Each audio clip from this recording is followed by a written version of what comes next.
Because, I fundamentally believe that high quality businesses have the same nature throughout, be it private markets or public markets. Okay. Let's talk about that. Okay, done. Finding high quality businesses at cheap prices.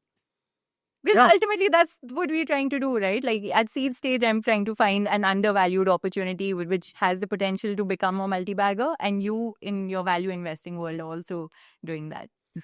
You see, multi-bagger is a term which I don't really like very much. In your world, you need multi-baggers because your game is such. You're going to have a lot of businesses that go to zero. So you need multi-baggers.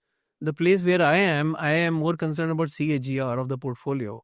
Because what matters is what the portfolio CAGR is going to be over a long period of time. That's what matters to me. In the long run, that's what matters to you also. Absolutely. But to get you a good CAGR, you necessarily need a lot of multi-baggers because a lot of them will will give you strong negative returns, maybe minus 100% returns.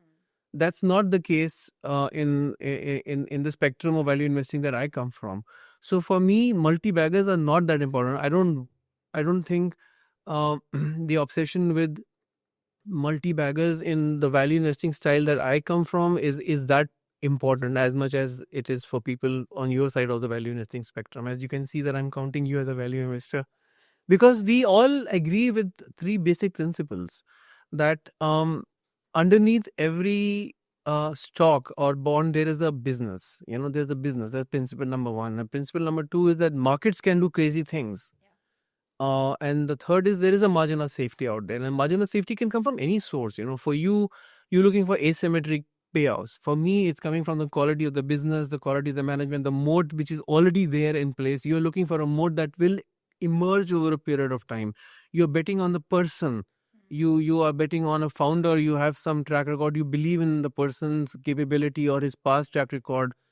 I'm betting on the strength of the business model that is already in place, and then the founder, the track record of the founder. So the source of the margin of safety could come from many sources, but those three principles remain the same. Yeah, they're absolutely the first principles of value investing. But are there any misconceptions that you've encountered that people have about value investing at large? Oh yeah, absolutely. People have these buckets, they call it growth or they call it value. All investing is value investing. Consciously paying more for something than it is worth is not investing, is speculating. I think so. The whole idea of investing should be that am I getting more than what it is likely to be? Know, am I getting a value much more than what the price that I'm paying? Is the value that I'm going to get is likely to be much more? That's a very interesting question because if you really study Ben Graham, he never put a value to a stock. He just said this is the minimum value. And the question, what is the stock worth, is very different from is the value likely to be much more than the price that I'm paying. So his objective was always towards seeking margin of safety, that the value is much more. No, I don't know how much it is, but it cannot be less than this. So the price I'm paying is 100. The value cannot be less than 150. It could be 200, it could be 250, it could be 300. I don't know, but it cannot be less than 200 and I'm paying 100. So there's a massive margin of safety. He never valued a stock. He basically said the minimum value has to be at least twice of what I'm paying for it. That's a source of margin of safety. So he never got into the DCF, which I think is exercise in delusional thinking.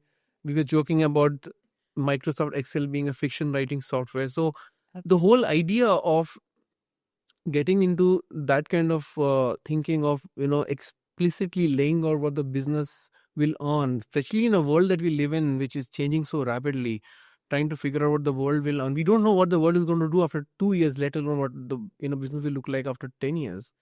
So it's very, I think, difficult to visualize what a business may look like after 10 years.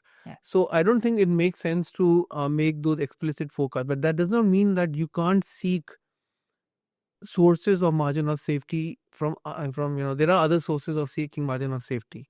So the way you apply value investing is what matters, but at the end of the day you're seeking confirmation that the price that you're paying is way less than the value that you're likely to